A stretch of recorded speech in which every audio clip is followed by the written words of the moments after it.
Assalamualaikum warahmatullahi wabarakatuh. Shalom, Om Swastiastu, Namo Buddhaya, salam kebajikan rahayu.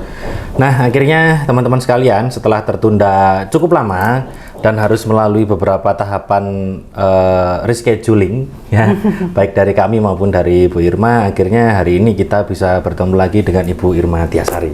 Terima kasih Mas Afi. Sehat-sehat Ibu Irma? Alhamdulillah sehat. Alhamdulillah sehat ya, di sela kesibukannya. Apalagi mendekati akhir tahun kayak gini, padat-padatnya itu. Agak repot sedikit ya Bu, jadi akademisi juga iya, praktisi juga iya. Lumayan. Akhirnya tengah tahun dan akhir tahun jadi waktu yang pres-presan banget. Betul. Iya. Mungkin buat teman-teman yang ingat, kita kemarin sempat ngobrol sama Bu Irma mengenai SMK Pusat Keunggulan. Tuh. Nah, hari ini kita lanjutkan pembahasan kita sesuai janji kita waktu itu. Kita akan membahas mengenai Teaching Factory. Nah, Bu Irma, hari ini berarti saya mau kepengen nanya-nanya fokus ke arah Teaching Factory. Gitu. Ya. Karena mungkin dengan bahasa atau istilah Teaching Factory ini, pemahaman yang muncul juga pasti akan beragam ketika kita harus istilahnya memasukkan bahasa TEFA ini baik ke dunia vokasi di level SMK maupun ke perguruan tinggi.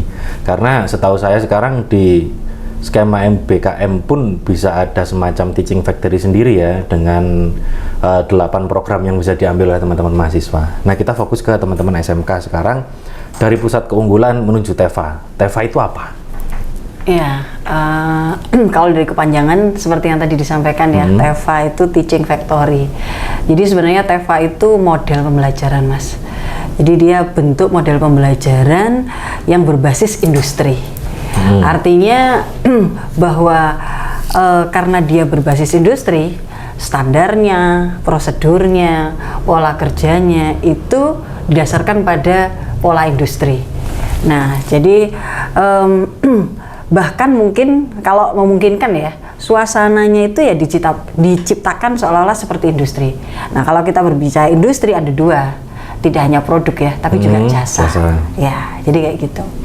Jadi sebetulnya adalah sebuah model ya? Sistem model pembelajaran, betul, di mana diarahkan Teaching Factory itu sedekat mungkin dengan industri yang sesuai dengan kompetensi keahlian yang ditempuh. Berarti ya, betul. Gitu. Oke, nah terus kemudian apa yang membedakan nanti TEFA ini? Kalau TEFA ini adalah sebuah model pembelajaran ya, bukan berarti kewajiban kita untuk membuat sebuah produk seperti yang kita bahas di PK kemarin. Apa yang membedakan Teaching Factory kemudian dengan kelas industri, Bu, yang banyak dibuat oleh rekan-rekan industri, di mana mereka membuat kelas khusus ya di sekolah-sekolah? Apa itu sebetulnya sudah termasuk TEFA gitu? Jadi gini, ada beberapa istilah ya ini sebenarnya, Mas Alfi ya. Ada Teaching Factory, ada kelas industri, bahkan ada istilah yang namanya itu ini apa namanya Teaching Industry. Nah, jadi macam-macam. Kalau di SMK itu memang kita menggunakan istilah Teaching Factory. Ya, Teaching Factory ini karena dia model pembelajaran ya. Bagaimana di model pembelajaran ini siswa-siswa dengan suasana industri yang dikemas demikian rupa menghasilkan produk yang memiliki nilai ekonomis, yang memiliki nilai jual pasar, sehingga produk itu bisa istilahnya dijual ke masyarakat. Itu Teaching Factory. Ya, kalau Teaching Industry itu lebih kepada industrinya yang datang. Kelas industri ya, kelas industri dulu.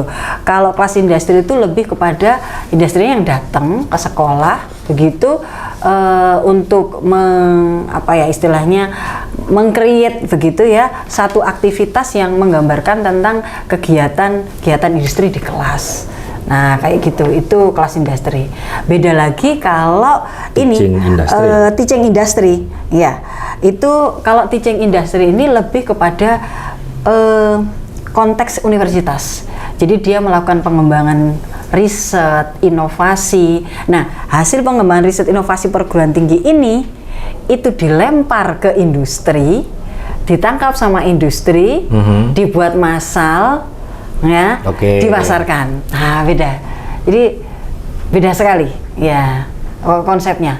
Jadi kalau Teaching Factory itu gimana kita menjadikan itu model pembelajaran supaya anak itu bisa menghasilkan produk atau jasa yang bisa bernilai ekonomis dan bisa memiliki nilai jual, bisa diterima di masyarakat, di pasar begitu ya. Kalau kelas industri itu lebih kepada internal di aktivitas sekolah ya. Kalau teaching industry itu hasil inovasinya dosen-dosen, penelitian, litbang-litbangnya. Nah, kayak gitu dilempar ke industri. Ditangkap sama industri. Jadi kayak gitu. Jadi distimuluskan ke industri gitu ya. Iya. Nah, akhirnya harapannya ini dalam konteks teaching industry ya, itu harapannya bahwa industri bisa berkonsultasi untuk mengembangkan produk-produknya dengan universitas. Nah, kayak gitu. Kalau dia ada masalah, bolehlah jadi partner untuk sinergi, ya semacam mungkin bisa kita katakan sebagai semacam konsultan begitu ya, untuk inovasi industrinya kayak gitu. Oke, berarti termasuk yang di beberapa rekan-rekan industri, bahkan kami sendiri ya, bahkan Cipta sendiri kita buat kelas khusus, kelas industri gitu ya, dimana kita membentuk itu mulai dari siswa-siswa itu di kelas 11. Jadi ketika mereka di fase F ya, ketika mereka masuk di fase F itu ada satu kelas khusus yang menggunakan set kurikulum saya. Betul. Gitu. Dan jadi kelas yang hadir kita dikondisikan kelas itu dengan setting seperti apa ruang kerja. Betul. Itu termasuk di kelas industri sebetulnya. Ya. Nah, si Teva-nya tadi itu adalah output dari kelas yang saya jalankan dong. Ketika misalkan gini Bu Irma, saya sambil meluruskan juga ya. Jadi ketika kelas industri ini tadi saya jalan, mereka kan otomatis berada di dalam setnya Cipta sampai di kelas 12, sampai di fase terakhir ya, di fase G-nya dia. Gitu. Bahkan mereka magang, PKL, semua kegiatan harus dengan Cipta gitu ya.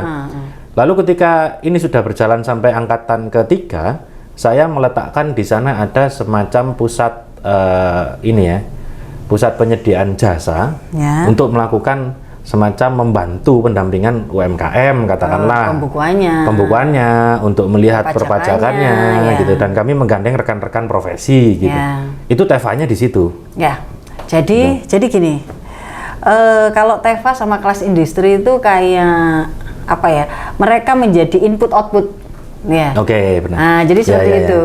Sebenarnya harapannya kalau teaching factory ini harapannya itu tanpa kan sebenarnya gini, mohon maaf ya, teaching factory itu merupakan media yang mempersatukan, mensinergikan, mempertemukan antara sekolah SMK ya khususnya dengan industri. Nah, ketika kemudian dari industri itu menangkap ya supaya outputnya ini nggak terlalu menceng dari harapan dan standar kurikulum yang dimiliki oleh industri, dia ada kelas khusus tuh di situ. Ya. Nah, kayak gitu. Nah, itu yang kelas industri. Oke. Nah, jadi sebenarnya ini ada bisa jadi rentetan. Itu malah sebenarnya lebih bagus seperti itu. Cuman kalau kelas industri itu kan SMA depend on industri ya. Dia nggak bisa berdiri sendiri. Tapi kalau teaching factory itu punyanya SMK. Ya, dia bisa berdiri sendiri. Karena nanti andai kata ada pendapatan lain-lain dari hasil memberikan jasa atau menjual produk, itu kan masuknya di sekolah. Ya, kalau kelas industri, nah ini mungkin perlu kerjasama dulu dalam tanda petik dengan industrinya seperti apa konsep untuk benefit yang sama-sama mereka dapat. Ada agreement lah, ada MOA-nya dia di sana. Seperti itu. Oke, jadi berarti apa yang saya lakukan juga sebetulnya sudah satu rentetan yang ini gitu ya. Adanya teaching factory tadi. Gitu. Nah, untuk berarti kalau dia model pembelajaran sebetulnya kan tidak ada batasan yang boleh saya bilang kaku ya. Tidak ada batasan yang kaku untuk pembentukan Teva ini. Apakah Teva ini kalau kita ngomong di SMK, Bu? Katakan satu SMK itu dia punya beberapa program keahlian. Gitu. Apakah masing-masing program keahlian tadi, proli ini tadi harus punya Teva-nya sendiri-sendiri, atau sekolah itu bisa sebetulnya punya satu Teva yang di dalamnya itu kolaboratif antara masing-masing program keahlian. Ini yang kita kemarin bahas di PK yang rame nih. Sempat ini ya, sempat. Ya, jadi memang awal muawal konsep dari TEFA itu memang dia memfasilitasi model pembelajaran untuk satu memang ya, untuk satu program keahlian. Nah, tetapi ketika ya kita harus kembali pada konsep TEFA itu sendiri ya, bahwa kalau kita sudah ngomong TEFA itu ada komponen TEFA yang harus dipenuhi, tidak hanya melibatkan aspek siswa dan guru di sini. Kalau kita udah ngomong TEFA ada aspek manajerialnya. Betul. Nah, karena ada aspek manajerial, nah berarti ya kita mikirnya ya konsep bisnis begitu, karena aspek manajerial. Nah, kalau konsep bisnis ya mau nggak mau efisiensi, ekonomis itu kita perhitungkan. Nah, ketika kita memiliki satu TEFA, kemudian satu TEFA ini ternyata bisa digunakan sebagai praktek begitu ya, tempat model pembelajaran untuk beberapa ya program keahlian, kenapa tidak? Itu menurut pribadi saya ya, Contohnya begini, umpamanya kalau nggak sempat di pertemuan awal itu saya sempat mencontohkan waktu itu katakanlah satu SMK itu punya hotel umpamanya ya. Nah, punya hotel. Ya jelas kalau hotel itu memang untuk TEFA-nya si anak jurusan perhotelan. Jelas itu sudah. Tetapi tidak menutup kemungkinan bahwa di dalam hotel itu ada tata kelolanya. Nah, kembali lagi tadi aspek manajerialnya bagaimana? Kalau cuman mohon maaf ya, sekedar kita praktek tentang perhotelannya ya, padahal kalau kita ngomong bisnis itu ya manajerialnya itu juga menjadi satu kesatuan yang nggak bisa dipisahkan dengan aspek teknis mereka ya. Betul. Nah ini yang mungkin di backup oleh program keahlian yang lain, mungkin ya administrasi perkantoran, mungkin akuntansi. Nah, kayak gitu, mungkin digital marketing. Nah, itu justru malah kalau menurut saya lagi ya, ini pribadi pendapat saya, itu justru malah menunjukkan satu pola yang terintegrasi antar satu program keahlian dengan program keahlian yang lainnya. Itu malah cantik kalau menurut saya. Itu kalau cewek gitu lengkap, bisa ayu, pinter, bisa masak, ini, gitu terus sabar, ya kan, terus beriman mamanya dan macam-macam lah ya. Jadi nggak cuma hanya satu aspek aja. Kalau bisa, karena gini ya.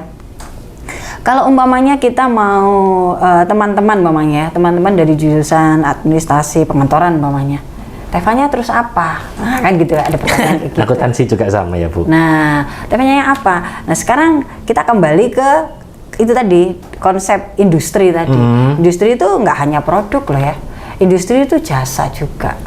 Ya, seperti hotel itu industri pariwisata dan perhotelan.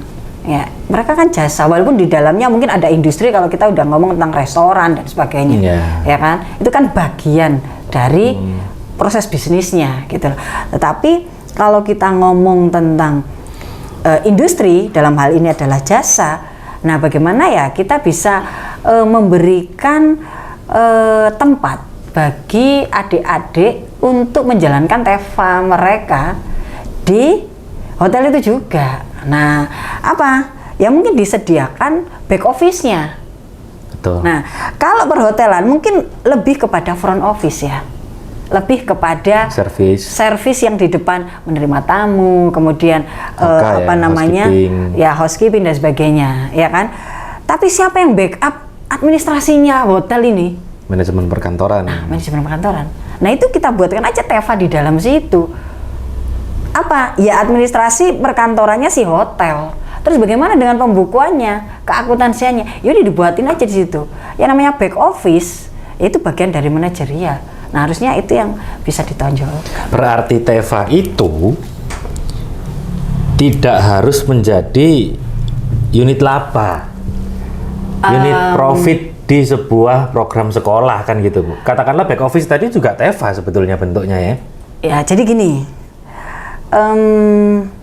TEFA itu kan sebenarnya kalau dari konteks ini ya, dari konteks SMK yang pemerintah yang negeri ya, itu kan memberikan kesempatan bagi sekolah itu mendapatkan pendapatan di luar yang sudah diterima dari pemerintah, dana perimbangan dan sebagainya.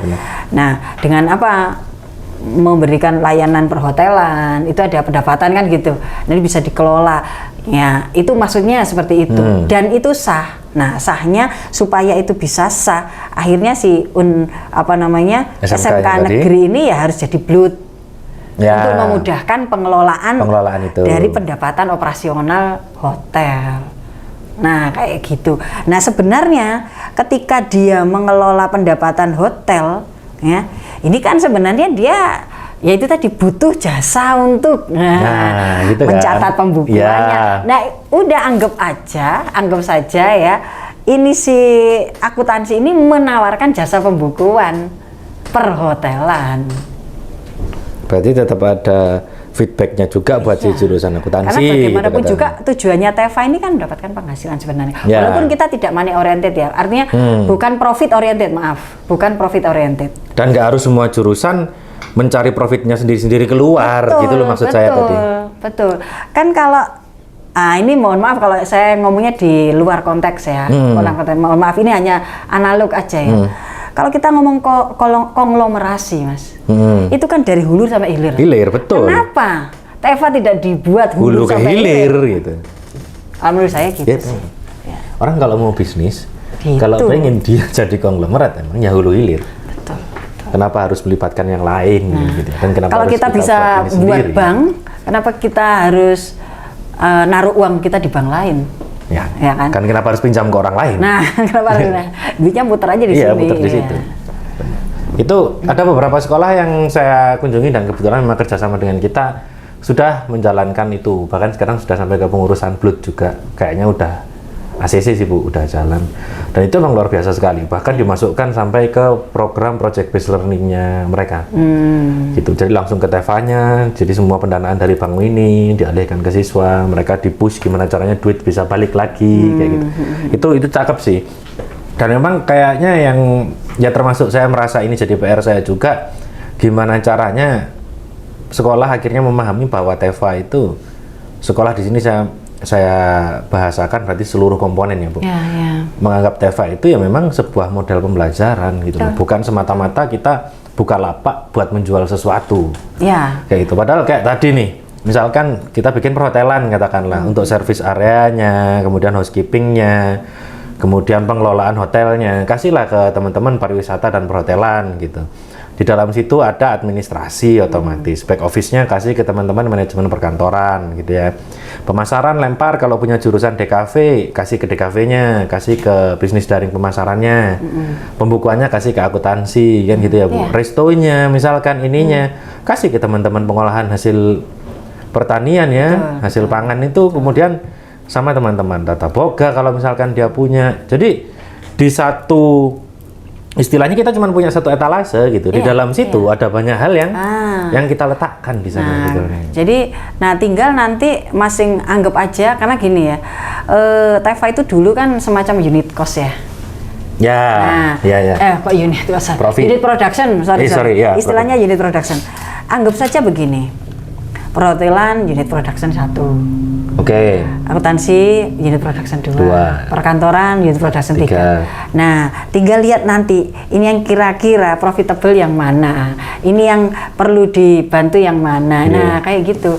Toh juga artinya gini, ketika dari teman-teman yang perkantoran belum dapat job umpamanya ya istilahnya dari masyarakat, ya kenapa nggak teman-teman dulu yang mengoptimalkan yang di dalam. Demikian juga mungkin yang teman-teman yang di akuntansi, ketika mungkin belum berkesempatan untuk bisa membantu masyarakat yang fokus di UMKM umpamanya, kenapa enggak yang pembukuannya si hotel yang dia kerjakan dulu. Nah gitu aja ya, lebih mudah dan itu nggak ada masalah ya. Itu kan tinggal gimana manajemennya aja sebenarnya. Jadi ya sebetulnya bisa sefleksibel itu gitu loh, nggak rigid, nggak kaku-kaku sekali. Enggak sebenarnya. Sambil diminum. Terima kasih.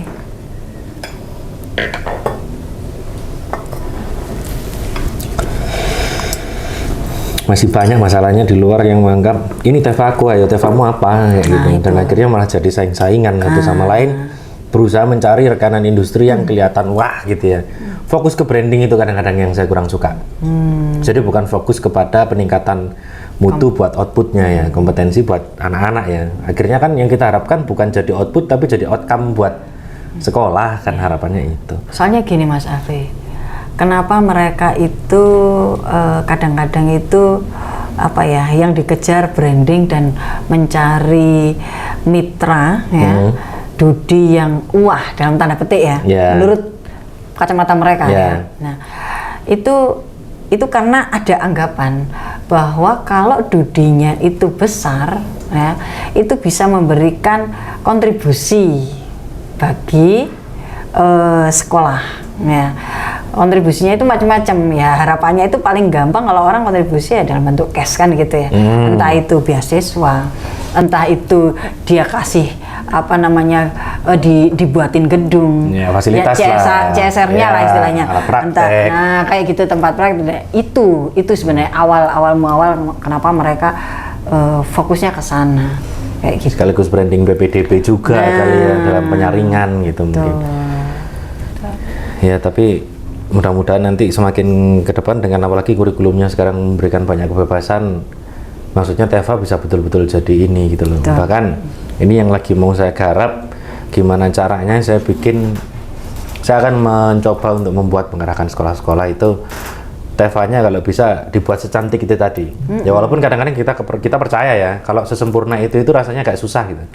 Ya kalau ya if something it's too good to be true, ya maybe it is too good to be true kan gitu.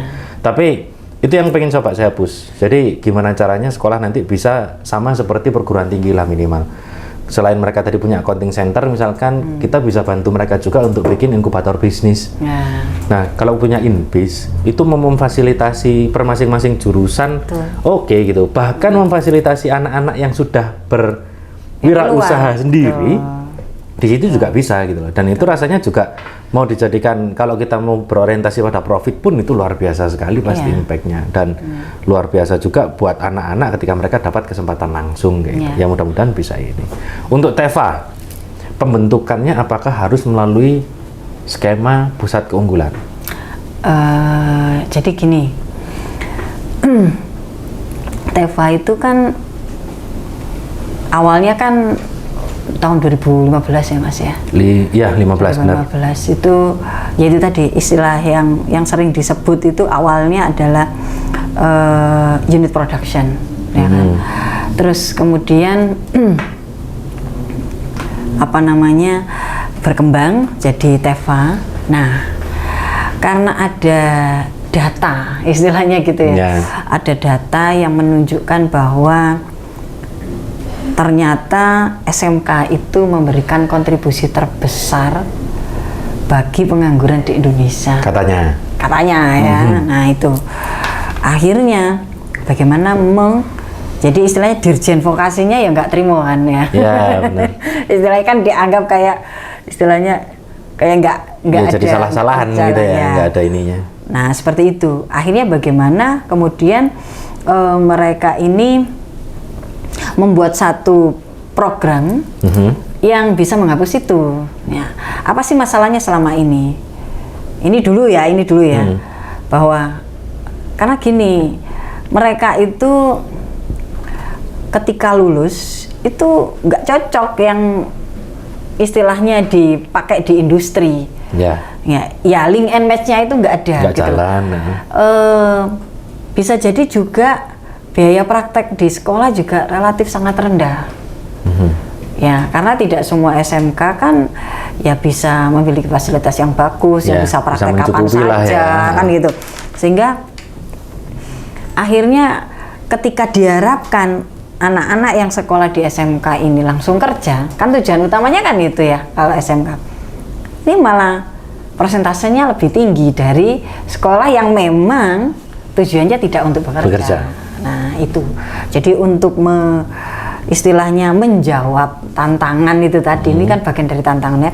Menjawab tantangan itu, ya harus cari model pembelajaran yang bisa menjawab kebutuhan pasar dengan mensinergikan antara sekolah dan Dudi.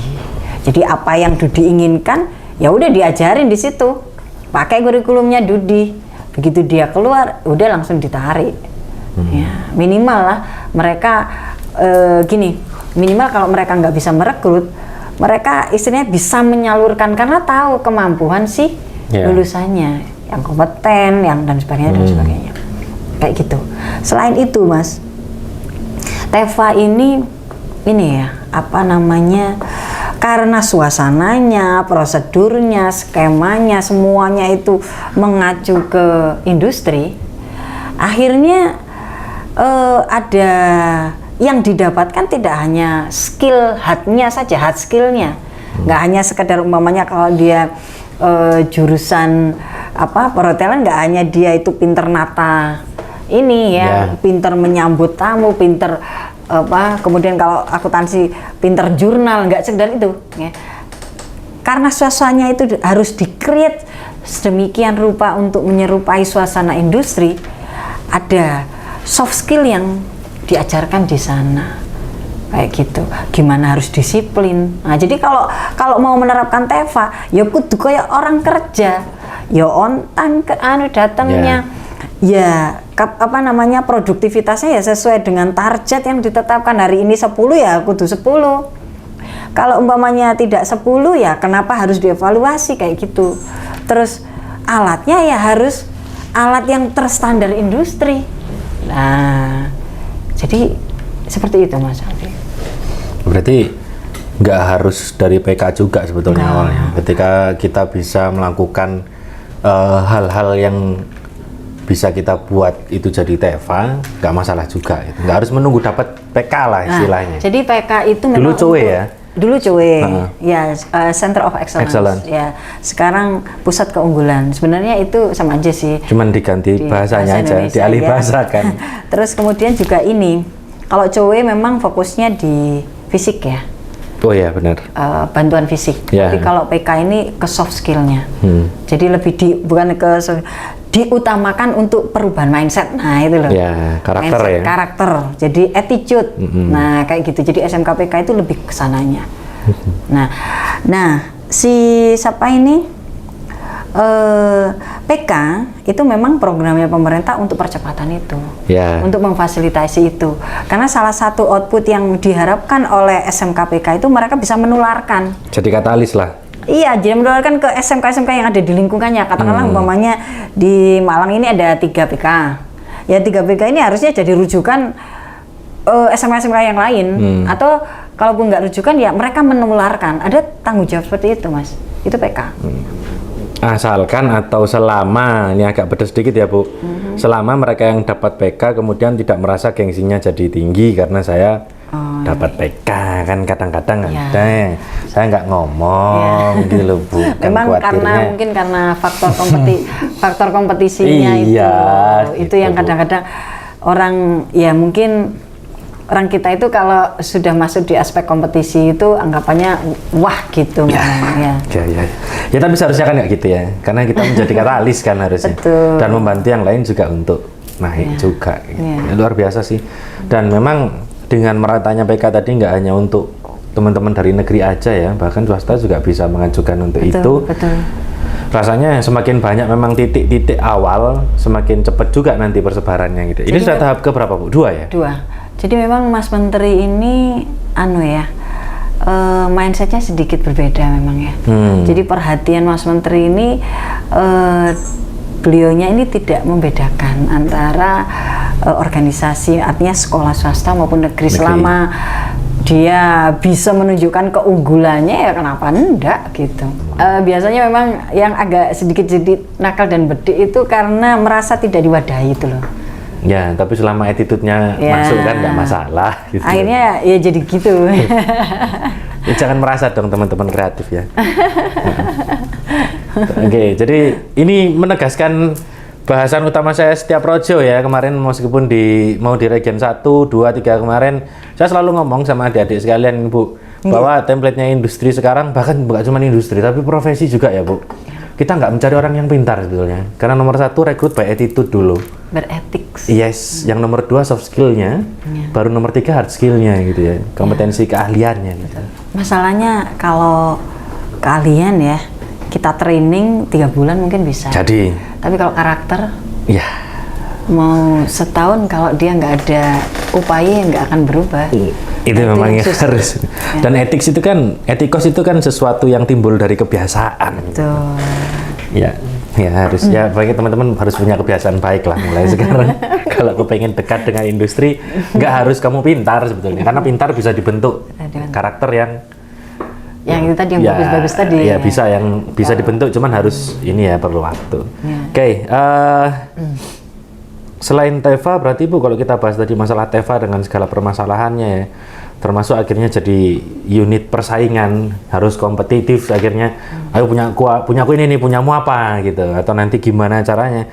Selain TEFA mungkin, dengan TEFA dan dengan segala positifnya TEFA, dan akhirnya dengan segala perbedaan mindset tadi yang membuat TEFA yang harusnya tadi lurus, akhirnya bisa bercabang-cabang tuh. Selain TEFA apa yang sedang digalakkan sama teman-teman di kementerian atau dari pemerintah sekarang untuk mendorong SDM-nya yang lulus nanti unggul, Bu? Apalagi kan targetnya adalah pelajar berkarakter Pancasila kan gitu ya. Berarti kan nomor satu emang sekarang karakter yang dikejar, attitude ya. Dalam kondisi post pandemik kayak gini apalagi gitu ya. Apa dong Bu yang sekarang lagi banyak di ini? Ya jadi kalau fokus dari pemerintah saat ini itu memang selain TEFA ya, itu ya bagaimana pencapaian BMW-nya itu. Oke, fokus utamanya kembali ke BMW itu ya. Iya. Sebetulnya istilah lama kan itu, Bu. Oh, lama sekali. Sangat lama sekali. Sudah dimunculkan lagi. 90-an sudah ada bahasa BMW nggak sih, Bu, sebenarnya? Ya, sekarang ini kan aspek ini ya, entrepreneurship ini yang sekarang lagi digalakkan. Sebenarnya kalau kita ngomong entrepreneurship, konsep entrepreneurship itu kan tidak harus kita punya usaha, bukan ya. Tapi kalau dalam konsep entrepreneurship itu kita mandiri. Nah itu kan kembali lagi itu tadi ke attitude tadi. Ya, jadi kalau kita memegang konsep entrepreneurship itu kita mandiri, bekerja keras, disiplin. Nah itu sebenarnya konsep-konsep itu yang ingin digalakkan sebenarnya. Mandiri, bekerja keras, disiplin, gitu ya. Iya, kayak gitu-gitu. Okay. Itu lebih ke sana sekarang itu. Iya. Jadi memang fokusnya banyak keluar BMW. Iya, lebih ke BMW aja sekarang. Kemarin ketika saya roadshow kan memang guru tamunya yang saya kasih penguatan karakter BMW, Bu. Itu kadang dia datang di beberapa sekolah. Kemarin saya sama teman-teman kreatif, kalau di kita mohon maaf Pak Alfi, BMW-nya kita balik gitu. Jadi WMB gitu. Bekerjanya yang terakhir, Bu. Karena output yang diharapkan sama sekolah itu anak-anak punya usaha dan itu luar biasanya, Bu. Dari 70 siswa katakanlah mungkin sekitar 20-an itu mereka memulai usaha kecil-kecilan mereka sendiri dan disupport sama sekolah. Cuman wadahnya belum ada. Makanya saya akhirnya juga termasuk memikirkan gimana caranya kita bisa membentuk inkubator bisnis di sekolah. Jadi harus ada inkubasinya. Karena kalau mereka mindsetnya punya usaha itu harus saya punya sendiri, nggak usah join misalkan, atau nggak bermental bagaimana, ya mereka kan stuck di situ aja. Betul. Jadi memang sekarang ini zamannya kolaborasi. Ya, benar. Ya. Jadi itu yang harus kita tonjolkan, kolaborasi itu punya apa dikombinasikan. Ya, katakanlah umpamanya ya, dia pinter desain, ya, dia pinter desain, kemudian dia punya duit. Nah, mungkin dia mau buat katakanlah pabrik sepatu maunya. Nah ini kan mereka sebenarnya bisa join gitu loh. Karena kalau kita udah ngomong desain itu kan nggak bisa istilahnya dihasilkan oleh siapa saja ya. Ya kan? Unik. Karena itu bakat ya. Yes. Nah, kayak gitu. Nah, ya, Kak, saya punya uang, umpamanya situ punya bakat. Nah, gimana ini bisa dikolaborasikan? Nah, itu juga mungkin yang perlu ditekankan begitu di dalam pembelajaran. Dan sebenarnya Mas Alvin satu lagi ya, bahwa adanya TEFA itu adalah bentuk asli dari PBL. TEFA itu PBL. Project based learning apa problem based learning, Bu? Bisa project based learning, bisa problem based learning. Tapi sebenarnya kalau kita ngomong TEFA aslinya ya, itu PBL, Mas. Ya memang karena semuanya terjadi di sana gitu. Betul. Berbasis project dan di dalam project dia menganalisa problem kan, Bu. Iya. Dan kenapa masih sekarang orang bingung mengartikan itu yang saya jadi akhirnya kalau jadi mungkin ini ya, kalau problem based learning itu lebih kepada kita fokusnya di masalah per masalah, ya, analytical lah ya, case per case. Jadi lebih pada menganalisis ya dalam rangka penyelesaian masalah. Tapi kalau project based learning ya kerjanya itu, outputnya apa dari project tersebut. Di dalam project ya, jadi kalau umpamanya kita mau begini ya, katakanlah TEFA itu kan sudah PBL ya, artinya kita nggak usah mencari apa bentuk PBL-nya dari TEFA, ya TEFA itu ya PBL gitu. Nah kalau problem based learning, nah ini yang kita cari. Selama project itu berjalan, ada masalah apa di situ? Nah, itu yang diselesaikan. Itu pendekatan problem based learning. Ketika dia bisa menghadirkan satu solusi masalah dan solusi itu kemudian diterapkan untuk penyelesaian masalah, maka ya dua ini jalan berarti. Karena belum tentu ya. Jadi gini, kalau project based learning itu kita bisa ambil problem based learningnya. Oke. Tapi kalau problem based learning belum itu tentu jadi project. Belum tentu project, karena apa? Karena problem bisa diambil dari luar TEFA. Ya, kita dari luar mendapatkan kasus TEFA. real dari industri, kita selesaikan. Nah, ada kasus-kasus kan macam-macam. Jadi kalau sebenarnya kalau di dalam ilmu pembelajaran ya, ilmu pembelajaran itu ada tipe-tipenya. Tipe A itu kasus yang kita buat sendiri, fiktif. Nah, kalau B itu kasus yang ngambil dari industri tapi kita samarkan. Ya. Nah, kayak gitu. Di rework lah di situ. Nah, kalau C itu benar-benar kasus industri dan harus diselesaikan di situ. Nah, jadi memang tipenya tinggal kita ngambil problemnya yang mana, ini tipe-tipenya kayak gitu.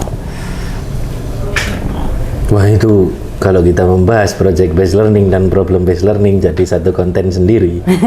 Karena saya membuat, Bu, sekarang sedang dalam proses. Nanti kalau Bu Irma sambil senggang bisa kali ngelihat manual booknya yang saya susun. Dan itu saya bahasakan project walaupun tidak menghasilkan uang di situ. Karena harus dia ada tahapan yang diselesaikan dan ada output yang harus dipresentasikan. Buat saya itu sebuah project sudah. Oh, project.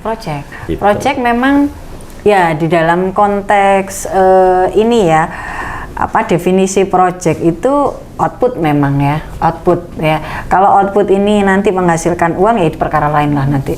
Ya, tapi yang pasti kalau project itu mesti harus outputnya kelihatan dan itu bisa diukur lah istilahnya begitu. Gitu sih. Nanti saya launching ya. Semua, Bu, saya lagi bikin banyak hal ini soalnya, termasuk project based learning, problem based learning, kemudian pembentukan kelas industri yang tadi kita bahas. Saya launching di bulan Desember, tanggal 21 nanti ketika kita mengundang Bu Irma, kita minta bantuannya untuk menjadi materi di acara akademik gathering ya teman-teman. Jadi buat rekan-rekan SMK sekalian yang mungkin tertarik untuk bergabung bisa langsung kontak ke semua sosial media kita ya, untuk mengikuti kegiatan akademik gathering nanti di bulan Desember tanggal 21. Bu Irma akan hadir dan menjadi pemateri utama nanti, dan saya mungkin akan jadi fasilitator di kegiatan gatheringnya, di mana kita akan sharing nanti, Bu, masalah kayak gini nih, TEFA, kemudian PBL ya, PJBL, semuanya kan kita bahas di situ, kurikulum merdeka gitu, Bu. Nah, dari yang mungkin sebagai pertanyaan terakhir kali ya, sebelum kesimpulan nanti, sebelum menutup, dari apa yang sudah dijalankan sama Bu Irma dengan melihat beberapa TEFA gitu ya, katakanlah di sekolah-sekolah, apa yang dihasilkan, Bu? Maksudnya terhadap outputnya anak-anak bagaimana dengan sekolah yang betul-betul nih menjalankan TEFA-nya? Ya, kalau kita lihat memang yang ketika mereka ini sudah benar-benar menjalankan TEFA yang memenuhi 3 komponen tadi ya, ya. Jadi ada komponen siswa, guru, dan manajerial. Nah itu memang itu bisa membantu mengembangkan sekolah itu sendiri. Artinya dia akan jadi lebih mandiri, kemudian dia juga dipercaya oleh Dudi, ya, dan tentunya ya mendapatkan apresiasi di masyarakat karena telah berkontribusi, ya, baik secara langsung maupun tidak langsung terhadap peningkatan sumber daya manusia yang kita miliki. Jadi kayaknya gitu, lebih kepada itu, teruji lah istilahnya, terbukti lah. Gitu. Dan sebetulnya nggak bisa dijadikan beban juga ya Bu kita menjalankan TEFA karena anak-anak maksudnya siswa di situ yang terlibat ketika mendapatkan pengarahan manajerial yang baik, pengelolaan yang baik di TEFA, kemudian dari guru juga kontribusinya baik ke manajerialnya atau ke anak-anak juga baik, mereka pasti udah langsung terbentuk ya. Bahkan jangankan untuk dianggap sebagai serapan ke industri, mereka mau menjalankan industri sendiri pun pasti mampu ya kalau TEFA-nya sudah memenuhi 3 komponen tadi. Betul, betul. Gitu. Nah, mungkin saya bisa dikasih kesimpulan atau pesan ya Bu, ini karena pastikan ditonton sama teman-teman juga, baik teman-teman sekolah atau SMK mengenai TEFA gitu, dari Bu Irma selaku praktisi ya, dan akademisi juga, selaku pendamping sekolah BK juga, apa yang harus diwujudkan gitu, atau apa yang harus dimulai oleh sekolah dalam pembentukan TEFA yang baik untuk anak-anak? Jadi ada 4 tahapan ya untuk bagaimana meng-create sebuah TEFA yang baik itu. Yang pertama tentunya adalah mensosialisasikan terlebih dahulu apa itu TEFA, supaya kita memiliki mindset yang sama untuk mengarah pada satu tujuan pembentukan TEFA. Ya, kemudian yang kedua tentunya mempersiapkan perangkat-perangkatnya. Nah, ini adalah bagaimana guru berkontribusi terhadap perangkat pembelajarannya. Seperti itu. Kemudian yang ketiga ya adalah bagaimana kita mempersiapkan sarana prasarananya. Nah, kayak gitu. Dan yang tidak kalah penting ya adalah kita mengubah mindset dari pengelola TEFA. Seperti itu. Ya. Jadi dimulai dari hal-hal tersebut ya. Iya. Itu nanti secara otomatis dalam berjalannya TEFA tadi pasti bisa dikelola dengan baik. Betul. Bahkan tadi mungkin sekalian saya simpulkan nih teman-teman, jadi dengan adanya sosialisasi yang baik, sosialisasi ini berarti baik dari industri ke sekolah, dari sekolah kepada seluruh siswa, guru, bahkan wali murid mungkin ya, supaya ini tadi jadi 5 arah, 5 pilar, didukung sama perangkat pembelajaran yang sesuai dengan kebutuhan di luar, dan sarana prasarana yang memadai, otomatis semuanya bisa akan berjalan dengan baik selama mindset pengelola tadi, mindset yang menjalankan TEFA tadi dalam hal ini sekolah, secara manajerial menjadikan ini sebuah model pembelajaran untuk mengembangkan diri, gitu ya. Jadi akhirnya mindset secara keseluruhan akan terbentuk di situ. Jadi luar biasa sekali sebetulnya, sangat ideal sekali TEFA ini kalau dijalankan, apalagi untuk rekan-rekan di dunia vokasi gitu ya. Oke, jadi mungkin itu ya teman-teman sekalian. Jadi beberapa pertanyaan saya di video lalu juga sudah terjawab. Apakah TEFA itu kemudian harus profit oriented? Tadi sudah dijelaskan sama Bu Irma. Lalu bagaimana kita menanggapi rekan-rekan yang menjadikan TEFA itu hanya milik eksklusif dari masing-masing program keahlian khusus ya, dan tidak bisa dijadikan satu gitu. Idealnya seperti apa tadi juga sudah dibahas. Mungkin nanti kita akan ketemu lagi sama Bu Irma membahas masalah PPL kali Bu. Gitu satu ya. Pesan apa? Hari ini itu ada pameran SMKPK di Surabaya. Mungkin yang mau teman-teman yang mau hadir di sana di Cito Surabaya tadi dibuka oleh Bu Gubernur jam 13.30. Ya, jadi mungkin yang ingin tahu tentang SMKPK. Berapa lama tuh Bu? Sepertinya sampai hari Minggu ya, pembukaannya hari ini. Mudah-mudahan nanti ketika video ini keluar, teman-teman masih bisa mengikuti kegiatan tersebut ya. Jadi luar biasa sekali tuh kalau ada Expo PK ya. Dan harapannya nanti ke depan lebih sering lah diadain showcase kayak gitu. Nah, mungkin itu teman-teman. Jadi kita nanti akan membahas lebih lanjut mengenai problem based learning sama project based learning ya di video berikutnya. Mudah-mudahan nanti kita bisa nyocokin schedule lagi Bu Irma. Karena problem based learning itu sama project based learning juga pasti banyak yang bisa kita breakdown di dalamnya. Dan semangat terus Bu. Ya, apalagi mendekati bulan Desember nanti kita minta bantuannya juga ya teman-teman lagi mungkin yang ingin bergabung sama kita di Academic Gathering ya. Itu akan saya jadikan salah satu event tahunan kita soalnya, di mana kita setiap tahun akan mengumpulkan semua keresahan-keresahan, kendala-kendala gitu ya, trouble yang dialami sekolah atau sekolah yang punya terobosan, kita minta untuk menyampaikan. Jadi kita sharing dari segala sisi di momen tersebut. Nah itu kita adakan di bulan Desember, insya Allah di tanggal 21 Desember nanti di Batu. Untuk venue dan semua keterangan yang lebih lanjut bisa teman-teman cek di semua sosial media kita di Cipta Sarana Cendekia dan bisa kontak langsung ke admin khusus kita di Pendidikan Pengembangan SMK atau admin VHS. Nanti bisa teman-teman kontak. Kita masih membuka pendaftaran kegiatan AGAT sampai di awal bulan November ya. Oke, jadi sampai awal November kita masih bisa untuk menerima rekan-rekan yang mau bergabung. Jadi di sana nanti ada seminar, kemudian ada kegiatan Academic Gathering, dan di situ saya akan melaunching beberapa program yang tidak boleh saya sebutkan di video ini, gitu. Termasuk kegiatan ya, biar buat surprise lah Bu nanti. Oke, teman-teman sekalian, saya terima kasih sekali sama Bu Irma. Mas Alvin. Ya, mohon maaf mengganggu Bu, harus mengurangi sedikit waktunya untuk bisa sharing sama teman-teman di. Saya juga terima kasih sudah diundang kembali di sini. Sering nanti Bu ya, karena banyak yang bisa kita bahas seperti ini. Oke, jangan lupa untuk terus mengikuti konten-konten kita dan terus follow up kita di sosial media Cipta Sarana Cendekia untuk semua informasi mengenai akuntansi, perpajakan, manajemen, dan juga pendidikan yang paling baru. Ingat, semua sosial media kita di @ciptasarana cendekia. Saya Alfianto, undur diri. Terima kasih. Assalamualaikum warahmatullahi wabarakatuh. Podcast Vokasi dalam Podcast.